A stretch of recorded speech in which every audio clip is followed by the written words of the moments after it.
Hi everybody, welcome back to my little YouTube channel. I've got the Ultimate Preppers Survival Guide book. I've got loads of these books, loads of them. So yes, I am a weirdo.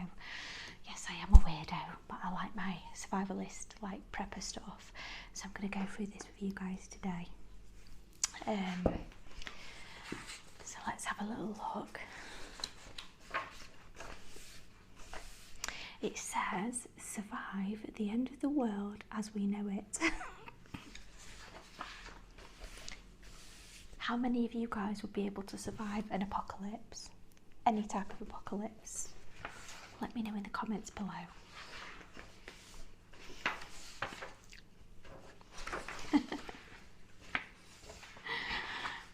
It says, chapter 1, a world at risk. It says, too little for too many. So the first one is too little for too many, that's too little resources. The second is economic collapse. The third is fire, flood and earthquake risks. The next is an ice age. The next is famine, like a lack of food. The next is invasion, evasion and resistance warfare. The next is fearful masters. After that is the nukes, and then calculated control, which is artificial AI, artificial intelligence, and e-currency, and then after that is pandemic and biological warfare. I love the pictures on this. It's really well illustrated. This is by James Wesley Rawls, by the way, who's like a best-selling author on survivalism. So too little, too many. It says, be prepared. The meaning of the motto is that a scout must prepare himself by previous thinking out and practicing how to act on any accident or emergency, so that he is never taken by surprise. After that,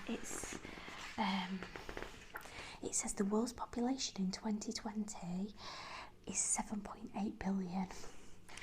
The next is economic collapse. It says since 2013, the US dollar has lost 97% of its purchasing power.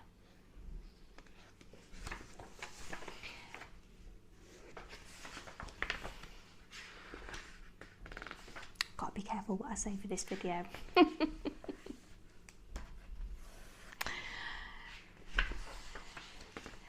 The next is fire, flood and earthquake risks. It says economic collapse is the most likely major man-made disaster in the next 2 decades, but natural disasters can be counted on year in, year out. In the past 10 years, the average number of deaths from catastrophes averaged 60,000 per year. Fire, flood and earthquakes were some of the top contributors. The extensive bushfires in Australia in 2020 illustrated just how extensive, fast-moving and devastating fires can be. It says 60,000 is the average number of deaths from catastrophes in the past 10 years. And it gives you all like advice on how to prepare for these sort of emergency situations. It's such a good book. It's really good. It's not my favourite book, but it's a really good book. I've got loads of books on survivalism, but this is one of the best. It's really good. The next one is a little ice age. It says the Earth's weather, climate and all biological systems are driven by the sun, with the exception of fungi. Reminds me of The Last of Us, fungi, when they take over and they all turn into brain-eating zombies infected on The Last of Us. With the exception of fungi, life on Earth is directly or indirectly solar powered. The sun experiences a regular cycle of solar activity that runs on average over 11 years, and this cycle is believed to affect the temperatures on Earth. The most recent cycle has been unusually weak, with an extremely low number of sunspots in comparison with previous cycles. The face of the sun has been nearly blank. This has been dubbed by Eddie Minimum after the astronomer John A. Eddy. Eddie's work in solar astronomy has some enormous enormous implications for global weather, climate, agriculture, the economy, and even global demographics. Solar minimums seems to occur roughly once in every 400 years, and this timescale has led some climatologists to predict that we are now entering a prolonged solar minimum.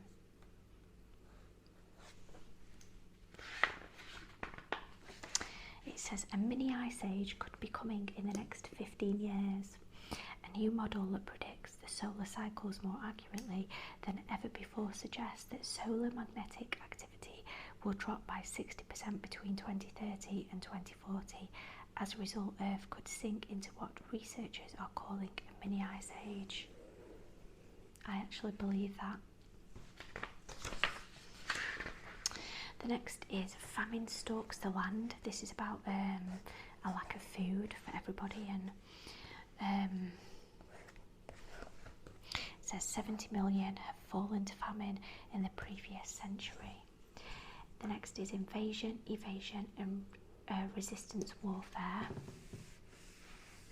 Though the risk in any given year is low, the threat of foreign invasion or a civil insurrection cannot be overlooked. Either of those situations might require you to flee your current abode, evade, and possibly resist those who would seek to destroy your way of life.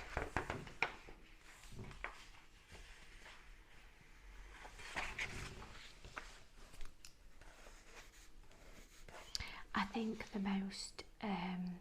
the next thing to come is civil unrest. So sorry, my camera fell over. It just decided to not exist anymore. It just gave up. I don't blame it. I was talking about nuclear weapons. It says nuclear weapons have created the risk for loss of life, full order of magnitude larger than conventional warfare. As I see it, not me, this person in this book, as I see it, in the 21st century, the nuclear threat is fourfold.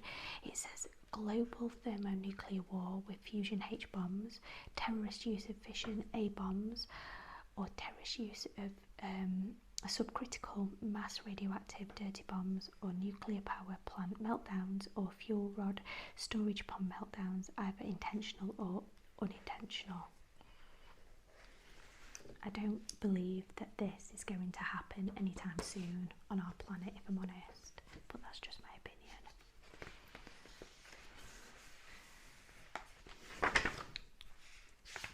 And it talks about different types of radiation, how to protect yourself, like air filtration, having enough water, potassium iodide. I've got some potassium iodide. I bought it years ago. Potassium iodide saturates the thyroid gland, so that if there was like a nuclear apocalypse, the radiation wouldn't absorb into the thyroid gland, so you'd be more protected. You'd probably not be protected, but you'd be more protected taking it. So I've got loads of potassium iodide. It says provision in depth. It tells you all about gamma radiation and halving thicknesses, how to protect yourself. It says just 7 inches of 18 centimetre of books or magazines, like a load of magazines or books, can give you twice the amount of protection against gamma radiation than none at all. It tells you about sanitisation. If there was like a nuclear fallout, how do you sanitise? It's really important. A lot of people forget about that. How do you keep yourself, how do you keep everything clean? Because if you've survived the first fallout, then most people would die from infection due to lack of sanitisation. It tells you about lighting, what different provisions have you got for lighting, different types of communication devices, because electronic devices will be out, radiation monitoring, and having patience and working with other people, and then emerging into a shattered world. Are you prepared for that? It says when it is safe to go outside, government officials have more interest in re-establishing a functional economy than they do assuring health and longevity. I'm not sure about that in an absolute disaster. The next one is calculated control, and this says like 245 million CCTV cameras around the world. I mean, 240 CCTV cameras are in front of my house at the moment, so it's not that much, you know, thinking about everything. I feel like I've got 240 million CCTV cameras around my house. And then my dad came up today and he bought me another CCTV camera, and I said, well, Dad, I don't need another CCTV camera. Why have you bought me another one? I've got like so many CCTV cameras. He said, you need another CCTV? I'm like, Dad, I don't need more CCTV cameras. This is getting beyond a joke. It's obsessive compulsive disorder on CCTV cameras. The next one is pandemics and biological warfare, and obviously we all know about that, which I'm not going to go on about too much. It says 3% of the world's population had the Spanish flu pandemic, and the 3% of the world's population was killed by the Spanish flu, I should say. The prepared mind, a place of safety. So I presume this is talking about if there was like a disaster that was to occur, would you stay in situ? Would you, it's classed as bugging in, would you stay in your place of abode, your house? Have you stocked up enough food, water, sanitisation products? Have you got tents to keep you warm? Have you got solar powered lights to make sure that you can see at night time? Have you got all the amenities necessary to stay in situ and to bug in? Or are you going to bug out?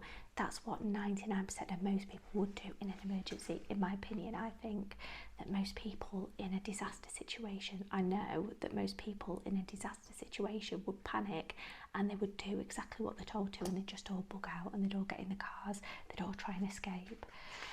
Most people would be unprepared for such scenarios and they would want to just escape from the situation, I think, personally anyway. So it says, should you stay in a place of safety or should you bug out? Depends where you live, depends what the environment is, depends what the situation is. There's lots of dependent things on that. How well prepared are you and all that sort of stuff. It says 35% of vegetables consumed in the US in 2018 were imported, up from 5.8% in 1975. I didn't know that. I thought most fruit and vegetables were just imported to the UK, imported from other countries to the UK. And then it shows you pictures of people like stealing things because they're that would happen in a civil unrest situation. You get people breaking into shops and stealing things, and pharmacies and things. Probably one of the first things that will go would be alcohol and like prescription medication, probably, and toilet rolls. If you live in the UK. Oh, UK people would be like, I don't want bothered about the pharmacy. I don't care about the pharmacy. I'm going to Morrison's to steal toilet rolls. I don't care about the pharmacy. The next one is a store of wealth, and this is on about. It says most nations stopped issuing silver coinage in the mid-1960s, and you know that. Currency and banknotes and everything is going to be a thing of the past in the next sort of decade or so, and it's all going to be digital. So